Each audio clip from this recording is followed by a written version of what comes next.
ನಮಸ್ಕಾರ, ನಾನು ಪೃಥ್ವಿರಾಜ್ ಹಾರನಹಳ್ಳಿ. ಕಾಂಗ್ರೆಸ್ ರಾಜ್ಯಾಧ್ಯಕ್ಷರ ಸ್ಪರ್ಧೆ ಎಲ್ಲಿಂದ ಅನ್ನುವಂಥ ಪ್ರಶ್ನೆ ಇದುವರೆಗೂ ಏನಿರಲಿಲ್ಲ. ಬಿಕಾಸ್ ಕನಕಪುರದಿಂದಲೇ ಅಂತಾನೆ ಎಲ್ಲರೂ ಕೂಡ ಅನ್ಕೊಂಡಿರುವಂಥದ್ದು ಈಗಲೂ ಕೂಡ ಅದೇ. ಆದರೆ ಒಂದು ಪ್ರಶ್ನೆ ಈಗ ಸಹಜವಾಗಿ ಮೂಡ್ತಾ ಇರುವಂಥದ್ದು ಯಾಕೆ ಅನ್ನುವಂಥದ್ದನ್ನು ಹೇಳ್ತಾ ಹೋಗ್ತೀನಿ. ಕನಕಪುರದಿಂದಲೇ ಸ್ಪರ್ಧಿಸ್ತಾರ DKಶಿ, ಈ ಬಾರಿ ಏನಾದರೂ ಕ್ಷೇತ್ರ ಬದಲಾವಣೆ ಮಾಡ್ತಾರ DK ಶಿವಕುಮಾರ್ ಅನ್ನುವಂಥ ಒಂದು ಪ್ರಶ್ನೆ ಮೂಡ್ತಾ ಇದೆ. ಯಾಕೆ ಅಂದರೆ ಮದ್ದೂರಿನಿಂದ DK ಶಿವಕುಮಾರ್ ಅವರು ಸ್ಪರ್ಧೆ ಮಾಡಬೇಕು ಅಂತ ಒತ್ತಾಯಿಸಲಾಗ್ತಾ ಇದೆ. ಕುತೂಹಲವನ್ನ ಮೂಡಿಸಿದೆ ಗುರುಚರಣ್ ತಂಡದ DK ಶಿವಕುಮಾರ್ ಭೇಟಿ. ಮದ್ದೂರು ಕ್ಷೇತ್ರದ ಕೈ ಸಂಭಾವ್ಯ ಅಭ್ಯರ್ಥಿ ಆಗಿದ್ದಾರೆ ಗುರುಚರಣ್ ಅವರು. ಸಾರ್, ನೀವು ಮದ್ದೂರಿಗೆ ಬನ್ನಿ ಸಾರ್, ಇಲ್ಲೇ ಸ್ಪರ್ಧೆ ಮಾಡಿ ಸಾರ್ ಅಂತ ಕೇಳ್ಕೊಳ್ತವ್ರಂತೆ. ಗುರುಚರಣ್ ನೇತೃತ್ವದಲ್ಲಿ ನಿನ್ನೆ DK ಶಿವಕುಮಾರ್ ಅವರನ್ನ ಭೇಟಿ ಮಾಡಲಾಗಿತ್ತು. DK ಶಿವಕುಮಾರ್ ಭೇಟಿ ಮಾಡಿದ್ರು ಮಂಡ್ಯದ ಕೈ ನಾಯಕರು. ಆತ್ಮಾನಂದ ಅವರು ಸೇರಿದಂತೆ ಸಾಕಷ್ಟು ಜನ, ಅಮರಾವತಿ ಚಂದ್ರಶೇಖರ್ ಇವರೆಲ್ಲರೂ ಕೂಡ ಭಾಗಿಯಾಗಿದ್ದರು. ಕೈ ನಾಯಕರು ಬೆಂಗಳೂರಿನ DK ಶಿವಕುಮಾರ್ ಅವರ ನಿವಾಸದಲ್ಲಿ ಮಾತುಕತೆಯನ್ನ ಮಾಡಿದ್ದಾರೆ. ಮದ್ದೂರು ಕ್ಷೇತ್ರದಿಂದ ಕಣಕ್ಕಿಳಿಯುವಂತೆ ಆಹ್ವಾನವನ್ನು ಕೊಟ್ಟಿದ್ದಾರೆ. DKಶಿಗೆ ಆಹ್ವಾನಿಸಿರುವಂಥದ್ದು ಗುರುಚರಣ್ ಅಂಡ್ ಟೀಮ್. ನ್ಯೂಸ್ 18ಗೆ ಕಾಂಗ್ರೆಸ್ ಮುಖಂಡ ಗುರುಚರಣ್ ಅವರು ಮಾಹಿತಿಯನ್ನು ಕೊಟ್ಟಿದ್ದಾರೆ. ಬಟ್ ಒಂದು ಲೆಕ್ಕದಲ್ಲಿ ನೋಡೋದಾದ್ರೆ ಕನಕಪುರದಿಂದ ನಾನು ಸ್ಪರ್ಧೆ ಮಾಡುವಂತ ವಿಚಾರಕ್ಕೆ ಸಂಬಂಧಪಟ್ಟಂತೆ ಅರ್ಜಿಯನ್ನ ಸಲ್ಲಿಸಿದ್ದೀನಿ ಅಂತ DK ಶಿವಕುಮಾರ್ ಅವರು ಹೇಳಿದ್ರು. ಆಮೇಲೆ ಅವರೇ ಸ್ವತಃ ಹೇಳ್ತಾ ಇದ್ದಾರೆ, ಒಬ್ಬ ವ್ಯಕ್ತಿಗೆ ಒಂದು ಟಿಕೆಟ್ ಮಾತ್ರ ಅಂತ. ಸೊ ಈಗ ಇವರು ಮದ್ದೂರಿನಿಂದ ಸ್ಪರ್ಧೆ ಮಾಡಿ ಅಂತ ಕೇಳ್ತಾ ಇರುವಂತ ಹಿನ್ನೆಲೆಯಲ್ಲಿ ಪ್ರೀತಿಯಿಂದ ಕರೆದಿದ್ದಾರೆ. ಬಟ್ DK ಶಿವಕುಮಾರ್ ಅವರು ಒಪ್ಕೊಳ್ಳುವಂಥದ್ದು ಬಹುತೇಕ ಡೌಟೆ, 99%. ಯಾಕೆ ಗೊತ್ತಾ, ಮುಖ್ಯಮಂತ್ರಿ ಕನಸನ್ನ ಕಾಣ್ತಾ ಇದ್ದಾರೆ DK ಶಿವಕುಮಾರ್. ಅಕಸ್ಮಾತ್ ಮದ್ದೂರಲ್ಲಿ ಸ್ಪರ್ಧೆ ಮಾಡಿದಂತ ಸಂದರ್ಭದಲ್ಲಿ ಹೆಚ್ಚು ಕಮ್ಮಿ ಆದ್ರೆ ಯಾಕೆ ಬೇಕಪ್ಪ ಅನ್ನುವಂತ ಒಂದು ಕ್ಯಾಲ್ಕುಲೇಷನ್ ಅಂತೂ ಇದ್ದೇ ಇರುತ್ತೆ. ಆದ್ರೆ ಗುರುಚರಣ್ ಅವ್ರು ಕರೆಯೋಬೇಕಲ್ಲ, ಸೊ ಹೀಗಾಗಿ ಕರೆದು ಬಿಡೋಣ, ಒಂದ್ಸಲಿ ಬಂದ್ರೆ ಬರ್ಲಿ ಅತ್ಲಾಗೆ ಅನ್ಬಿಟ್ಟು ಕರೆದಿದ್ದಾರೆ.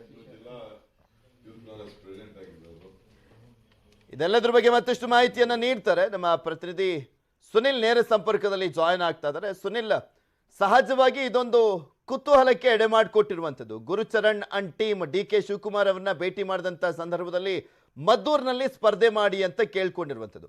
SM ಕೃಷ್ಣ ಅವರು DK ಶಿವಕುಮಾರ್ ಅವರ ರಾಜಕೀಯ ಗುರು ಅಂತಾನೆ ಗುರುಸ್ಕೊಳ್ತಾರೆ. ಅದರಲ್ಲೂ SM ಕೃಷ್ಣ ಅವರು ಕೂಡ ಸ್ಪರ್ಧೆ ಮಾಡ್ತಾ ಇದ್ದಂಥ ಕ್ಷೇತ್ರ. ಸೊ ಹೇಗಿತ್ತಂತೆ ಅವರ ರಿಯಾಕ್ಷನ್, ಏನ್ ಹೇಳಿದ್ರಂತೆ DK ಶಿವಕುಮಾರ್ ಅವರನ್ನ ಆಹ್ವಾನಿಸಿದಂತ ಸಂದರ್ಭದಲ್ಲಿ? ಖಂಡಿತ ಪೃಥ್ವಿ, ಈ ದಿಢೀರ್ ಬೆಳವಣಿಗೆ ಸಾಕಷ್ಟು ಅಂದ್ರೆ ಮಂಡ್ಯ ಕೈ ನಾಯಕರಲ್ಲೂ ಕೂಡ ಒಂದ್ ರೀತಿ ಕುತೂಹಲವನ್ನ ಮುಟ್ಟಿಸಿರುವಂತದ್ದು. ಅಂದ್ರೆ ಏನು ಗುರುಚರಣ್ ಅವರು ಅಂದ್ರೆ SM ಕೃಷ್ಣ ಅವರ ಸಹೋದರರ ಮಗ ಆಗಿರುವಂತ ಗುರುಚರಣ್ ಅವರು ಈ ಒಂದು ಆಹ್ವಾನವನ್ನ ಕೊಟ್ಟಿರುವಂತದ್ದು. ಈಗಾಗ್ಲೇ ಕಾಂಗ್ರೆಸ್ ಪಕ್ಷದಿಂದ ಮದ್ದೂರು ಕ್ಷೇತ್ರದಿಂದ ಗುರುಚರಣ್ ಅವರು ಸ್ಪರ್ಧೆಯನ್ನ ಮಾಡ್ತಾರೆ ಅಂತ ಹೇಳಲಾಗ್ತಾ ಇತ್ತು. ಆದ್ರೆ ಸ್ವತಃ ಗುರುಚರಣ್ ಅವರೇ ಈಗ DK ಶಿವಕುಮಾರ್ ಅವ್ರನ್ನ ಮದ್ದೂರು ಕ್ಷೇತ್ರಕ್ಕೆ ಆಹ್ವಾನವನ್ನ ಮಾಡಿರುವಂತದ್ದು. ಅಂದ್ರೆ ಮದ್ದೂರು ಕ್ಷೇತ್ರದಿಂದ DK ಶಿವಕುಮಾರ್ ಸ್ಪರ್ಧೆಯನ್ನ ಮಾಡಿದ್ರೆ ಮಂಡ್ಯ ಜಿಲ್ಲೆಯ ಕೈ ನಾಯಕರಲ್ಲಿ ಒಂದು ಬಲ ಬರುತ್ತೆ ಅಂತಕ್ಕಂಥದ್ದು. ಜೊತೆಗೆ ಮಂಡ್ಯ ಜಿಲ್ಲೆಯ ಅಭಿವೃದ್ಧಿ ದೃಷ್ಟಿಯಿಂದ DK ಶಿವಕುಮಾರ್ ಅವರು ಮದ್ದೂರು ಕ್ಷೇತ್ರದಿಂದ ಸ್ಪರ್ಧೆಯನ್ನ ಮಾಡ್ಬೇಕು ಅನ್ನುವಂತ ಆಹ್ವಾನವನ್ನ ಗುರುಚರಣ್ ಅವರು ಇಟ್ಟಿರ್ತಕ್ಕಂಥದ್ದು.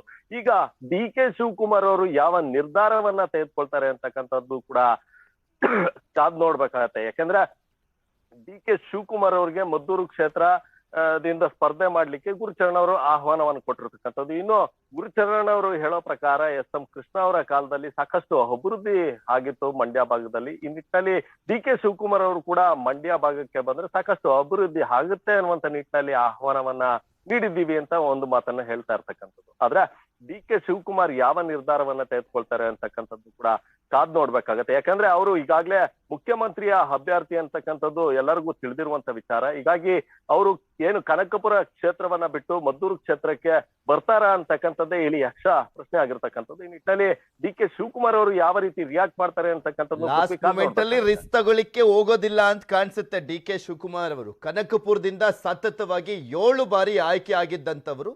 ಥ್ಯಾಂಕ್ ಯು ಸುನಿಲ್ ನಿಮ್ಮೆಲ್ಲ ಮಾಹಿತಿಗಾಗಿ. ಸಿದ್ದರಾಮಯ್ಯ ಕುರಿತ ಹಾಡಿಗೆ DK ಸುರೇಶ್ ಅವರು ವಿರೋಧವನ್ನ ವ್ಯಕ್ತಪಡಿಸಿದ್ದಾರೆ. ಸಿದ್ದರಾಮಯ್ಯ ಕುರಿತ ಹಾಡು ಹಾಡದಂತೆ DK ಸುರೇಶ್ ಅವರು ತಡೆ ಒಡ್ಡಿದ್ದಾರೆ. ಹಾಸನದಲ್ಲಿ ನಡೆದಂತ ಕಾಂಗ್ರೆಸ್ ಪ್ರಜಾಧ್ವನಿ ಸಮಾವೇಶ ಈಗ ಆಲ್ರೆಡಿ ಬೆಳಗಾವಿ, ಕೋಲಾರ, ಸಾಕಷ್ಟು ಅಂದ್ರೆ ಈ ಕೊಪ್ಪಳ, ಇಲ್ಲೆಲ್ಲ ಕಡೆನೂ ಕೂಡ ಪ್ರಚಾರವನ್ನು ಮಾಡ್ಕೊಂಡು ಬರ್ತಾ ಇದ್ದಾರೆ. DK ಶಿವಕುಮಾರ್ ಮತ್ತೆ ಸಿದ್ದರಾಮಯ್ಯನವರ ನೇತೃತ್ವದಲ್ಲಿ ಕಾಂಗ್ರೆಸ್ ನಾಯಕರು ಸಮಾವೇಶಗಳನ್ನು ಮಾಡ್ತಾ ಇರುವಂಥದ್ದು ನಿಮಗೂ ಕೂಡ ಗೊತ್ತಿದೆ. ಆ ಒಂದು ಪ್ರಜಾಧ್ವನಿ ಯಾತ್ರೆ ಹಾಸನಕ್ಕೆ ಹೋಗಿತ್ತು. ಈ ಸಂದರ್ಭದಲ್ಲಿ ಸಿದ್ದರಾಮಯ್ಯನವರ ಹಾಡು ಕುರಿತಾದಂಥ ಒಂದು ಹಾಡನ್ನು ಆಡುವಂಥ ಸಂದರ್ಭದಲ್ಲಿ ಬೇಡ ಅಂತ ಹೇಳಿದಾರಂತೆ DK ಸುರೇಶ್ ಅವರು. ಸಿದ್ದರಾಮಯ್ಯ ಹಿಡಿದ ಬಡವರ ಕೈಯ ಎಂಬ ಹಾಡಲು ಮುಂದಾದಂತ ಸಂದರ್ಭದಲ್ಲಿ ಗಾಯಕನಿಗೆ ಹಾಡು ನಿಲ್ಲಿಸಲಿಕ್ಕೆ ಡಿ.ಕೆ. ಸುರೇಶ್ ಅವರು ಸೂಚನೆ ಕೊಟ್ಟಿದ್ದಾರೆ. ಯಾವುದೇ ವ್ಯಕ್ತಿಯೊಬ್ಬರ ವೈಭವೀಕರಣ ಬೇಡ ಅಂತ ಡಿ.ಕೆ. ಸುರೇಶ್ ಅವರು ಹೇಳಿದ್ದಾರೆ. ವೇದಿಕೆ ಮೇಲೇನೆ ತಕ್ಷಣ ಹಾಡನ್ನ ನಿಲ್ಲಿಸಿದ್ದಾರೆ ಕಲಾವಿದ. ಹಲವು ಧರ್ಮದ ನಾಡು ಎಂಬ ಹಾಡು ಹಾಡಿದ್ದಾರೆ ಕಲಾವಿದ. ಹಾಸನದ ದೊಡ್ಡ ಮಂಡಿಗನ ಹಳ್ಳಿಯ ಮೈದಾನದಲ್ಲಿ ನಡೀತಾ ಇರುವಂತ ಸಮಾವೇಶ. ಈ ಸಂದರ್ಭದಲ್ಲಿ ಹಾಡಬೇಡಪ್ಪ ನಿಲ್ಸು ಅಂತ ಹೇಳಿದ್ದಾರೆ. ಯಾಕೆಂದ್ರೆ ಬರೀ ಒಬ್ಬ ವ್ಯಕ್ತಿಯನ್ನ ವೈಭವೀಕರಿಸಿದಂತೆ ಆಗುತ್ತೆ ಅನ್ನುವಂತ ಹಿನ್ನೆಲೆಯಲ್ಲಿ ಡಿ.ಕೆ. ಸುರೇಶ್ ಅವರು ಇದನ್ನು ಸ್ಟಾಪ್ ಮಾಡಿಸಿದ್ದಾರೆ.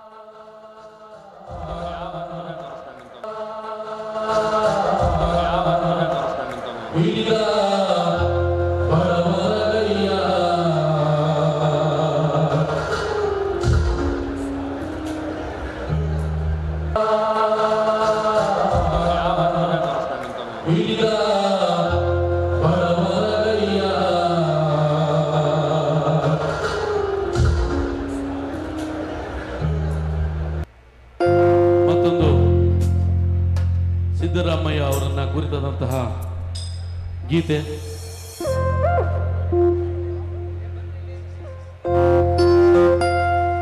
ಸಿದ್ದರಾಮಯ್ಯ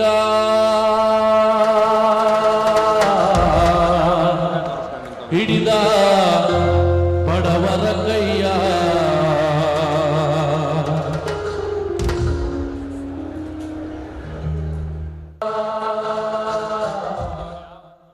ಇದ್ರ ಬಗ್ಗೆ ಇನ್ನಷ್ಟು ಮಾಹಿತಿಯನ್ನು ನೀಡ್ತಾರೆ ನಮ್ಮ ಹಾಸನದ ಪ್ರತಿನಿಧಿ ಕೃಷ್ಣಮೂರ್ತಿ ದೂರವಾಣಿ ಸಂಪರ್ಕದಲ್ಲಿ ಜಾಯ್ನ್ ಆಗ್ತಾ ಇದ್ದಾರೆ. ಕೃಷ್ಣಮೂರ್ತಿ, ನೋಡ್ತಾ ಇದ್ವಿ ಸಿದ್ದರಾಮಯ್ಯನವರ ಕುರಿತಾದಂತಹ ಹಾಡಿಗೆ ಡಿ.ಕೆ. ಸುರೇಶ್ ಅವರು ಬ್ರೇಕ್ ಹಾಕಿದ್ದಂಥದ್ದನ್ನ. ಆ ಸಂದರ್ಭದಲ್ಲಿ ಸಿದ್ದರಾಮಯ್ಯನವರಾಗ್ಲಿ ಬೇರೆ ಇನ್ಯಾರು ಇನ್ನು ವೇದಿಕೆ ಮೇಲೆ ಬಂದಿರ್ಲಿಲ್ವಾ? ಏನಾಗಿದೆ ಆಕ್ಚುಲಿ ಅಲ್ಲಿ? ಪೃಥ್ವಿ, ಹೌದು, ಹಾಸನದಲ್ಲಿ ಪ್ರಜಾಧ್ವನಿ ಕಾರ್ಯಕ್ರಮ ಏನ್ ನಡೆದಿದೆ. ಹಾಸನದ ದೊಡ್ಡಮಂಡಿನಹಳ್ಳಿ ಗ್ರಾಮ ಇದೆ. ಈ ಗ್ರಾಮದಲ್ಲಿ ಪ್ರಜಾಧ್ವನಿ ಕಾರ್ಯಕ್ರಮ ನಡೆದಿದೆ.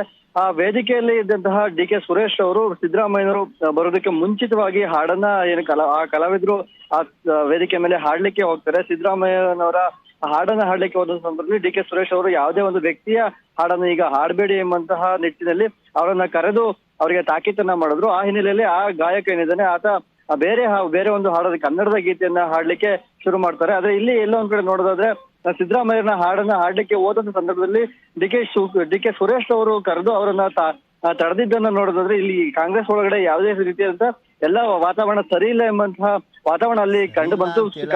ಒಬ್ಬರನ್ನ ವೈಭವೀಕರಿಸೋದು ಬೇಡ ಅನ್ನುವಂಥ ದೃಷ್ಟಿ ಇರುತ್ತೆ. ಯಾಕೆಂದ್ರೆ ಸಾಮೂಹಿಕ ನಾಯಕತ್ವದಲ್ಲಿ ಅವರೆಲ್ಲರೂ ಕೂಡ ಹೋಗ್ತಾ ಇರುವಂಥದ್ದು. ಒಬ್ಬರನ್ನೇ ಬಿಂಬಿಸಿದ್ರೆ ಅವರೊಬ್ಬರಿಗೆ ಮಹತ್ವ ಕೊಟ್ಟಂತಾಗುತ್ತೆ ಅನ್ನುವಂಥ ಹಿನ್ನೆಲೆ ಇರುತ್ತೆ. ಥ್ಯಾಂಕ್ ಯು ಕೃಷ್ಣಮೂರ್ತಿ ನಿಮ್ಮೆಲ್ಲ ಮಾಹಿತಿಗಾಗಿ. ಇದು ಸಿದ್ದರಾಮಯ್ಯನವರ ಕುರಿತಾದಂಥ ಹಾಡನ್ನು ಹಾಡಲಿಕ್ಕೆ ಹೋದಂಥ ಸಂದರ್ಭದಲ್ಲಿ ಡಿ.ಕೆ. ಸುರೇಶ್ ಅವರು ತಡೆದ್ರು ಅನ್ನೋದು ಎಲ್ಲೋ ಒಂದು ಕಡೆ ಭಿನ್ನಮತ, ಅವರಿಬ್ಬರ ನಡುವೆ ಏನು ಇಲ್ಲ ಅಂದರೆ ಅಸಮಾಧಾನ ಇದೆ ಅನ್ನುವಂಥ ಬಿಂಬಿಸುವಂಥ ಕೆಲಸ ಅಂತೂ ಆಗೇ ಆಗುತ್ತೆ. ಆದರೆ ಇಲ್ಲಿ ಒಬ್ಬರನ್ನು ವೈಭವೀಕರಿಸೋದು ಬೇಡ ಅನ್ನುವಂಥ ಹಿನ್ನೆಲೆಯಲ್ಲಿ ಡಿ.ಕೆ. ಸುರೇಶ್ ಅವರು ತಡೆದಿದ್ದಾರೆ.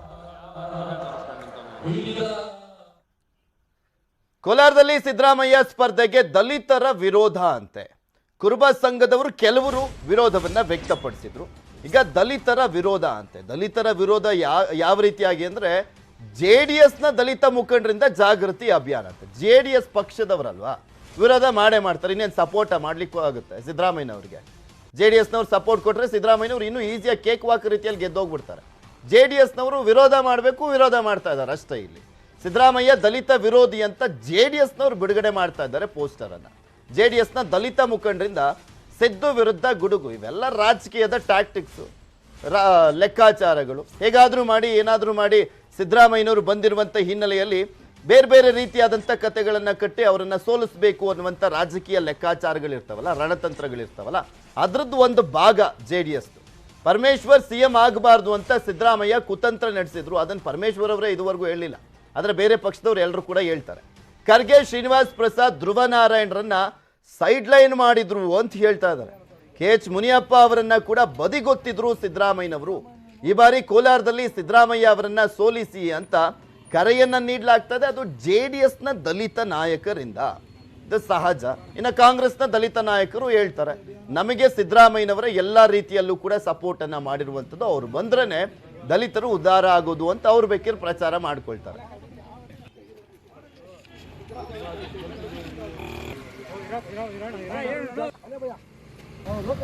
2013ರಲ್ಲಿ ಡಾಕ್ಟರ್ ಜಿ ಪರಮೇಶ್ವರ್ ಅವರು ಸತತ 6 ಬಾರಿ ಶಾಸಕರಾಗಿ ಅನೇಕ ಇಲಾಖೆಗಳ ಮಂತ್ರಿಯಾಗಿ ಕಾರ್ಯನಿರ್ವಹಿಸಿದರು. 2013ರಲ್ಲಿ ಕೆಪಿಸಿಸಿ ಅಧ್ಯಕ್ಷರು ಸುಮಾರು 8 ವರ್ಷ ದೀರ್ಘಾವಧಿ ಅಧ್ಯಕ್ಷರಾಗಿದ್ದಂಥವರು. ನಡೆದಂತ ಚುನಾವಣೆಯಲ್ಲಿ ವಾಡಿಕೆ ಏನಂದ್ರೆ ಯಾರು ಕೆಪಿಸಿಸಿ ಅಧ್ಯಕ್ಷ ಆಗಿದ್ದಾರೆ ಮುಂದೆ ಅವರೇ ಮುಖ್ಯಮಂತ್ರಿ ಆಗ್ತಾರೆ ಅಂತ ವಾಡಿಕೆ ಮೊದಲಿಂದ ಬಂದಿರ್ತಕ್ಕಂಥ. ಆದ್ರೆ ಸಿದ್ದರಾಮಯ್ಯನವರು ಒಳಸಂಚು ಮಾಡಿ ಆ ಒಂದು ಕೊರಟಗೆರೆ ಕ್ಷೇತ್ರದ ಎಲ್ಲ ಕುರುಬ ಸಮುದಾಯದ ಮತದಾರರನ್ನ ಎತ್ತುಕಟ್ಟಿ ಯಾವುದೇ ಕಾರಣಕ್ಕೂ ಪರಮೇಶ್ವರ್ ಅವರು ಚುನಾವಣೆ ಗೆಲ್ಲಬಾರ್ದು, ಗೆದ್ರೆ ನಾನು ಮುಖ್ಯಮಂತ್ರಿ ಆಗುವ ಕನಸು ಈಡೇರಲ್ಲ, ಹಾಗಾಗಿ ಅದನ್ನ ಶತಾಗತೆ ಸೋಲಿಸೋದು ಕೆಲಸ ಮಾಡ್ಬೇಕಂತ ಹೇಳಿ. ಇದ್ರ ಬಗ್ಗೆ ಮತ್ತಷ್ಟು ಮಾಹಿತಿಯನ್ನು ನೀಡ್ತಾರೆ ನಮ್ಮ ಪ್ರತಿನಿಧಿ ರಘುರಾಜ್ ನೇರ ಸಂಪರ್ಕದಲ್ಲಿ ಜಾಯಿನ್ ಆಗ್ತಿದ್ರೆ. ರಘುರಾಜ್, JDSನವರು ಸಿದ್ದರಾಮಯ್ಯನವರನ್ನ ವಿರೋಧ ಮಾಡಬೇಕು, ಈಗ ವಿರೋಧ ಮಾಡ್ತಾ ಇದ್ದಾರೆ. ಇದೊಂದು ರಾಜಕೀಯದ ಒಂದು ಭಾಗ ಅಂತ ಹೇಳಿದ್ರೆ ತಪ್ಪಾಗ್ಲಿಕ್ಕಿಲ್ಲ. ಬಟ್ ಸಿದ್ದರಾಮಯ್ಯನವರು ದಲಿತ ವಿರೋಧಿ ಅಂತ ಯಾವ ರೀತಿಯಾಗಿ ಎತ್ತಿ ಕಟ್ಟುವಂತ ಪ್ರಯತ್ನ ಮಾಡ್ತಾ ಇದ್ದಾರೆ JDSನ ದಲಿತ ನಾಯಕರು ಅಂತ? ಪೃಥ್ವಿರಾಜ್, ಈಗ ಸಿದ್ದರಾಮಯ್ಯನವರು ಕೋಲಾರದಲ್ಲಿ ಸ್ಪರ್ಧೆ ಘೋಷಣೆ ಮಾಡಿದ ನಂತರದಲ್ಲಿ ಈಗ ಬಿಜೆಪಿಯದ್ದು ಅವರದ್ದು ಒಂದು ಹಿಂದೂ ವಿರೋಧಿ, ಸಿದ್ದರಾಮಯ್ಯನವರು ಒಂದು ಹಿಂದೂ ವಿರೋಧಿ ಅಂತಕ್ಕಂಥ ಒಂದು ಪಟ್ಟವನ್ನು ಕಟ್ಟಲಿಕ್ಕೆ ಹೊರಟಿದ್ದಾರೆ. ಮತ್ತೆ JDS ವತಿಯಿಂದ ಅವರು ಅಲ್ಪಸಂಖ್ಯಾತ ವಿರೋಧಿ ಅಂತಕ್ಕಂಥ ಒಂದು ಪಟ್ಟವನ್ನು ಕಟ್ಟಲಿಕ್ಕೆ ಹೊರಟಿರುವಂತದ್ದು. ಈಗ JDSನ ಮುಖಂಡರಾಗಿರ್ತಕ್ಕಂಥ ಏನು ಹಿರಿಯ ದಲಿತ ಹೋರಾಟಗಾರರಾಗಿರ್ತಕ್ಕಂಥ ಬಾಲಾಜಿ ಚೆನ್ನೈ ಅವರು ಇವತ್ತು ಪ್ರೆಸ್ ಮೀಟ್ ಅನ್ನ ಮಾಡಿ ಸಿದ್ದರಾಮಯ್ಯನವರು ದಲಿತ ವಿರೋಧಿ ಅಂತಕ್ಕಂಥ ಒಂದು ಮಾತನ್ನು ಹೇಳ್ತಾ ಇರುವಂತದ್ದು. ಅದಕ್ಕೆ ಅವರು ಒಂದು ಪಾಪ್ಲೆಟ್ ಅನ್ನು ಕೂಡ ಹೊರಡಿಸಿದ್ದಾರೆ. ಅಲ್ಲಿ ಸಾಕಷ್ಟು ಅಂಶಗಳನ್ನ ಅವರು ಉಲ್ಲೇಖ ಮಾಡಿದ್ದಾರೆ. ಮೊದಲನೇದಾಗಿ ಪರಮೇಶ್ವರ್ ಅವರ ಸೋಲಿಗೆ ಸಿದ್ದರಾಮಯ್ಯನವರು ಕಾರಣ. ಪರಮೇಶ್ವರ್ ಅವರು CM ಆಗ್ಬೇಕಾಗಿದ್ದಂತ ಒಬ್ಬ MLA ಆಗಿದ್ರು, ಹಾಗಾಗಿನೇ ಅವರನ್ನ ಕುತಂತ್ರ ಮಾಡಿ ಸಿದ್ದರಾಮಯ್ಯ ಸೈಡ್ ಲೈನ್ ಮಾಡಿದ್ರು ಅಂತಕ್ಕಂಥ ಒಂದು ಆರೋಪವನ್ನು ಮಾಡ್ತಾ ಇರುವಂತದ್ದು. ಮತ್ತೆ ಕಾಂಗ್ರೆಸ್ ನಲ್ಲಿ ಹಿರಿಯ ನಾಯಕರಾಗಿರ್ತಕ್ಕಂಥ ಮಲ್ಲಿಕಾರ್ಜುನ್ ಖರ್ಗೆ ಅವರಾಗಿರ್ಬೋದು, ಮತ್ತೆ KH ಮುನಿಯಪ್ಪ ಆಗಿರ್ಬೋದು, ಮತ್ತೆ ಧ್ರುವನಾರಾಯಣ ಆಗಿರ್ಬೋದು, ಮತ್ತೆ SC ಮಹದೇವಪ್ಪ ಅವರಾಗಿರ್ಬೋದು, ಇವರೆಲ್ಲ ನಾಯಕರನ್ನು ಕೂಡ ಸಿದ್ದರಾಮಯ್ಯ ಅವರು ಸೈಡ್ ಲೈನ್ ಮಾಡಿದ್ರು ಅಂತಕ್ಕಂಥ ಒಂದು ಅಂಶದ ಒಂದು ಪಾಂಪ್ಲೆಟ್ ಅನ್ನ ಹೊರಡಿಸಿ ಈಗ ಕೋಲಾರ ತಾಲೂಕಿನಾದ್ಯಂತ ಸುಮಾರು ಒಂದು 2 ಲಕ್ಷಕ್ಕೂ ಅಧಿಕ ಒಂದು ಪಾಂಪ್ಲೆಟ್ ಅನ್ನ ಹೊರಡಿಸಿ ಈಗ ಮನೆ ಮನೆಗೂ ಕೂಡ ಜನಜಾಗೃತಿಯನ್ನ ಮಾಡ್ಲಿಕ್ಕೆ ಹೊರಟಿರುವಂತದ್ದು. ಸಿದ್ದರಾಮಯ್ಯನವರು ಕೋಲಾರಕ್ಕೆ ಬಂದು ಸ್ಪರ್ಧೆ ಮಾಡಿದೆ ಆದ್ರೆ ಇಲ್ಲಿರ್ತಕ್ಕಂಥ ಲೋಕಲ್ ಆಗಿರ್ತಕ್ಕಂಥ ದಲಿತರನ್ನು ಕೂಡ ಅವರು ಬೆಳಿಲಿಕ್ಕೆ ಬಿಡೋದಿಲ್ಲ, ಮತ್ತೆ ದಲಿತರು ಕೂಡ ಕಾಂಗ್ರೆಸ್ ಪಕ್ಷದಲ್ಲಿ ಬೆಳಿಲಿಕ್ಕೆ ಬಿಡೋದಿಲ್ಲ. ಹಾಗಾಗಿ ಸಿದ್ದರಾಮಯ್ಯ ಅವ್ರನ್ನ ನೀವು ಸೋಲಿಸಬೇಕು ಅಂತಕ್ಕಂಥ ಒಂದು ನೇರವಾಗಿ ಒಂದು ಅಂಶವನ್ನು ಉಲ್ಲೇಖ ಮಾಡಿ ಈಗ ಮನೆ ಮನೆಗೆ ಹಂಚ್ತಾ ಇರುವಂತದ್ದು.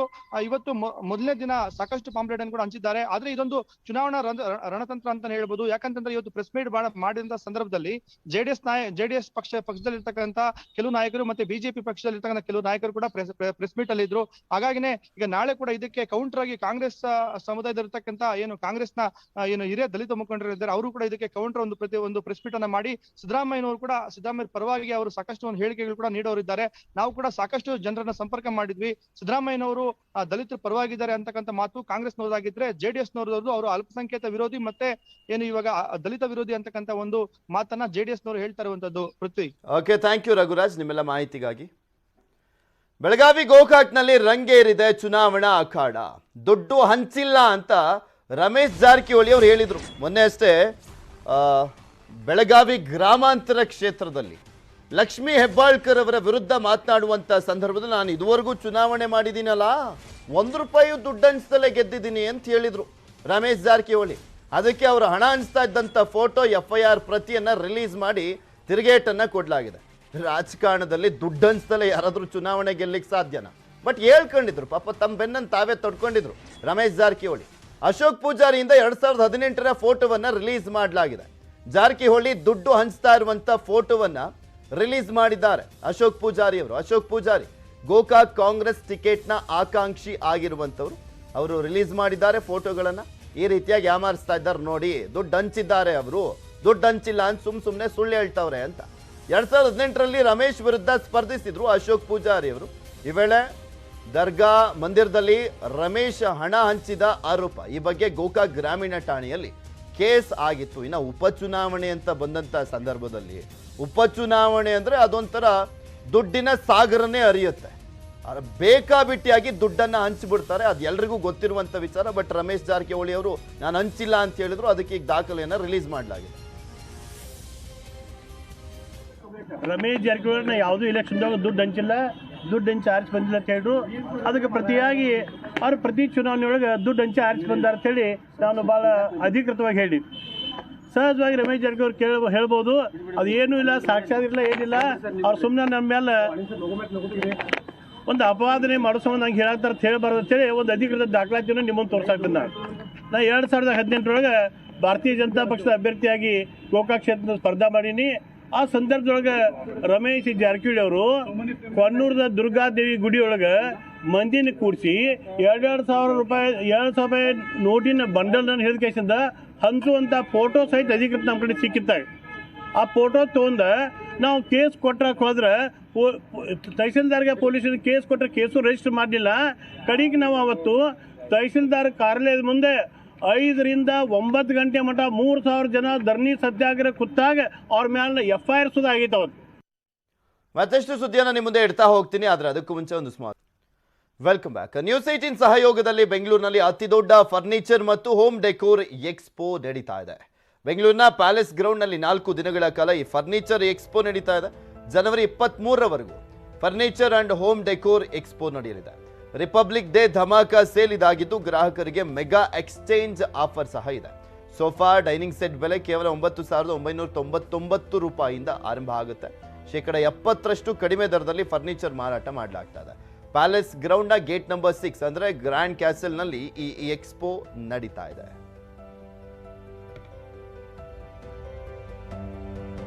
ಫರ್ನಿಚರ್ ಎಕ್ಸ್ಪೋ ಬಗ್ಗೆ ಪ್ರತ್ಯಕ್ಷ ವರದಿ ಇದೆ, ನೋಡ್ಕೊಂಬರೋಣ. 4 ದಿನಗಳ ಕಾಲ ನಡೆಯುವಂತಹ ಈ ಎಕ್ಸ್ಪೋ ಒಂದು ರೀತಿಯಲ್ಲಿ ಕಣ್ಣಿಗೆ ಹಬ್ಬ ಅಂತ ಹೇಳಿದ್ರೆ ಖಂಡಿತ ತಪ್ಪಾಗ್ಲಿಕ್ಕಿಲ್ಲ.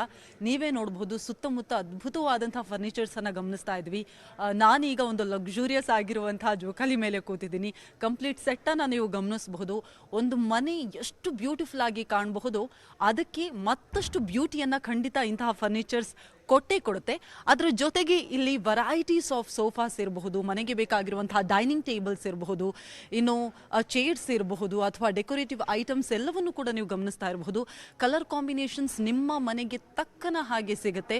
ಅದರ ಜೊತೆಗೆ ಕ್ವಾಲಿಟಿ ಬಗ್ಗೆ ಕೂಡ ಜನರು ತುಂಬ ಮಾತಾಡ್ತಾ ಇದ್ದಾರೆ. ಇವತ್ತು 2ನೇ ದಿನ. ನಿನ್ನೆಯಷ್ಟೇ ಆರ್ ಅಶೋಕ್ ಅವರು, ಅದೇ ರೀತಿಯಾಗಿ ಸಚಿವರಾಗಿರುವ ಎಸ್ ಟಿ ಸೋಮಶೇಖರ್ ಅವರು ನಮ್ಮ ಎಕ್ಸ್ಪೋಗೆ ಚಾಲನೆಯನ್ನು ಕೊಟ್ಟರು. ನಿನ್ನೆ ಸಾಕಷ್ಟು ಜನ ಕಸ್ಟಮರ್ಸ್ ಇಲ್ಲಿ ಇರುವಂತಹ ಪ್ರಾಡಕ್ಟ್ಸ್ಗಳನ್ನು ಮೆಚ್ಚಿ ತಮ್ಮ ಮನೆಗೆ ತೆಗೆದುಕೊಂಡು ಹೋಗಿದ್ದಾರೆ. ಇವತ್ತು ಕೂಡ ತುಂಬ ಜನ ಬರ್ತಾ ಇದ್ದಾರೆ. ಅದರ ಜೊತೆಗೆ ನೀವು ಗಮನಿಸ್ತಾ ಇದ್ದೀರಾ, ಒಂದು ಮನೆಗೆ ಬೇಕಾಗಿರುವಂತಹ ಅವಶ್ಯಕ, ಅದರ ಜೊತೆಗೆ ತುಂಬಾ ಕಂಫರ್ಟಬಲ್ ಆಗಿರುವಂತಹ ಫರ್ನಿಚರ್ಸ್ ನಮ್ಮ ಬೆಂಗಳೂರಿನಲ್ಲಿ ನಡೀತಾ ಇರುವಂತಹ, ಅದರಲ್ಲೂ ನಮ್ಮ ಬೆಂಗಳೂರಿನ ಪ್ಯಾಲೇಸ್ ಗ್ರೌಂಡ್ನಲ್ಲಿ ನಡೀತಾ ಇರುವಂತಹ ಗೇಟ್ ನಂಬರ್ 6 ಈ ಫರ್ನಿಚರ್ ಎಕ್ಸ್ಪೋ ನಡೀತಾ ಇದೆ. ಹೋಮ್ ಇಂಟೀರಿಯರ್ಗೆ ಏನೆಲ್ಲ ಬೇಕೋ ಆ ಎಲ್ಲ ಐಟಮ್ಸನ್ನು ಒಂದೇ ಸೂರಿನಲ್ಲಿ ನೋಡೋದಿದೆಯಲ್ಲ, ಅದೇ ಖುಷಿ ಅಂತ ಸಾಕಷ್ಟು ಜನರು ಮಾತನಾಡ್ತಾ ಇದ್ದಾರೆ. ಈ ಸೋಫಾ ಸೆಟ್ಗಳ ಜೊತೆಗೆ ಬೇರೆ ಬೇರೆ ಸ್ಟಾಲ್ಸನ್ನು ನಾವು ಗಮನಿಸಬಹುದು. ಅಲ್ಲಿ ಹೋಮ್ ಡೆಕೋರೇಟಿವ್ ಐಟಮ್ಸ್ ಕೂಡ ಇದೆ. ನಿಮ್ಮ ಮನೆಯನ್ನು ಮತ್ತಷ್ಟು ಆಕರ್ಷಿತವಾಗಿ ಕಾಣಿಸೋದಕ್ಕೆ, ಅದರ ಜೊತೆಗೆ ಆಕರ್ಷಣೆಯ ಜೊತೆಗೆ ಮನೆಯ ಕ್ವಾಲಿಟಿಯನ್ನು ಮತ್ತಷ್ಟು ಹೆಚ್ಚಿಸೋದಕ್ಕೆ, ಆ ವೈಬನ್ನು ಚೇಂಜ್ ಮಾಡೋದಕ್ಕೂ ಕೂಡ ವಿವಿಧ ರೀತಿಯ ಡೆಕೋರೇಟಿವ್ ಐಟಮ್ಸನ್ನು ನೀವು ಗಮನಿಸಬಹುದಾಗಿದೆ. ಈ ಫರ್ನಿಚರ್ಗಳ ಜೊತೆಗೆ ನಾನು ಆಗಲೇ ಹೇಳಿದೆ, ತುಂಬ ಜನ ಕಸ್ಟಮರ್ಸ್ ಬರ್ತಾ ಇದ್ದಾರೆ. ನಿನ್ನೆ ತುಂಬ ಜನ ಈ ರೀತಿಯಾದಂಥ ಒಂದು ಆಪರ್ಚುನಿಟಿಯನ್ನು ನ್ಯೂಸ್ 18 ಕೊಟ್ಟಿದ್ದಕ್ಕೆ ಧನ್ಯವಾದ ಅಂತ ಹೇಳ್ತಾ ಇದ್ರು. ಮುಖೇಶ್ ಅಂಬಾನಿ ಒಡೆತನದ ರಿಲಯನ್ಸ್ ಇಂಡಸ್ಟ್ರೀಸ್ ಲಿಮಿಟೆಡ್ ಕಂಪನಿ 3ನೇ ತ್ರೈಮಾಸಿಕದಲ್ಲಿ 17,806 ಕೋಟಿ ರೂಪಾಯಿ ಲಾಭವನ್ನು ಗಳಿಸಿದೆ. ಅಕ್ಟೋಬರ್ ರಿಂದ ಡಿಸೆಂಬರ್ ತ್ರೈಮಾಸಿಕದ ಅವಧಿಯಲ್ಲಿ 2,40,000 ಕೋಟಿ ರೂಪಾಯಿ ಆದಾಯವನ್ನು ಗಳಿಸಿರುವಂಥದ್ದು. ಸಂಸ್ಥೆಯು ಪರಿಸರ ಪೂರಕ ಇಂಧನ ವಲಯದಲ್ಲಿ ವಹಿವಾಟು ವಿಸ್ತರಿಸಲಿಕ್ಕೆ ಹಾಗೂ ದೂರಸಂಪರ್ಕ ಮತ್ತು ರಿಟೇಲ್ ವಹಿವಾಟನ್ನು ವಿಸ್ತರಣೆ ಮಾಡಿಕೊಳ್ತಾ ಇದೆ. ಪ್ರಸಕ್ತ ಹಣಕಾಸು ವರ್ಷದ ಜುಲೈರಿಂದ ಸೆಪ್ಟೆಂಬರ್ ತ್ರೈಮಾಸಿಕಕ್ಕೆ ಹೋಲಿಸಿದರೆ ಡಿಸೆಂಬರ್ ತ್ರೈಮಾಸಿಕದ ಲಾಭವು 15% ಜಾಸ್ತಿ ಆಗಿದೆ. RILನ ಅಂಗಸಂಸ್ಥೆ ಆಗಿರುವಂಥ ಜಿಯೋ ಗ್ರಾಹಕರ ಸಂಖ್ಯೆಯು 43.3 ಕೋಟಿಗೆ ಏರಿಕೆ ಆಗಿದ್ದು, ಅದರ ನಿವ್ವಳ ಲಾಭ 4,881 ಕೋಟಿ ರೂಪಾಯಿಗೆ ತಲುಪಿದೆ. ದೇಶದ 134 ಪಟ್ಟಣ ಹಾಗೂ ನಗರಗಳಲ್ಲಿ ಜಿಯೋ 5G ಸೇವೆಗಳನ್ನು ನೀಡ್ತಾ ಇದೆ. ರಿಟೇಲ್ ವಹಿವಾಟಿನ ನಿವ್ವಳ ಲಾಭ 2,400 ಕೋಟಿ ಆಗಿದೆ.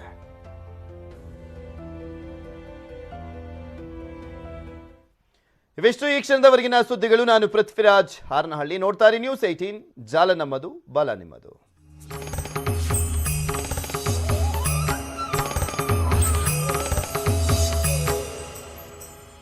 Headlines presented by Vimal. ಬಾಯಲ್ಲಿ ಹೇಳಿಕೆ ಸರಿ. ಹಾಸನ ಕಾಂಗ್ರೆಸ್ ಸಮಾವೇಶದಲ್ಲಿ ಸಂಘರ್ಷ. ಸಿದ್ದರಾಮಯ್ಯ ಕುರಿತ ಹಾಡಿಗೆ ಡಿಕೆ ಸುರೇಶ್ ಬ್ರೇಕ್. ವ್ಯಕ್ತಿ ವೈಭವೀಕರಣಕ್ಕೆ ಆಕ್ರೋಶ. ಕೋಲಾರದಲ್ಲಿ ಸಿದ್ದು ಸ್ಪರ್ಧೆಗೆ ದಲಿತರ ವಿರೋಧ, ದಲಿತ ವಿರೋಧಿ ಎಂದು ಪೋಸ್ಟರ್ ಬಿಡುಗಡೆ, ಮಾಜಿ ಸಿಎಂರನ್ನ ಸೋಲಿಸಿ ಎಂದು ಕರೆ. ಬಿಜೆಪಿ ವಿಜಯ ಸಂಕಲ್ಪ ಅಭಿಯಾನಕ್ಕೆ ನಡ್ಡಾ ಚಾಲನೆ, ಸಿದ್ದೇಶ್ವರ ಆಶ್ರಮಕ್ಕೆ ಭೇಟಿ ಕೊಟ್ಟು ಪೂಜೆ, ಕೆಲ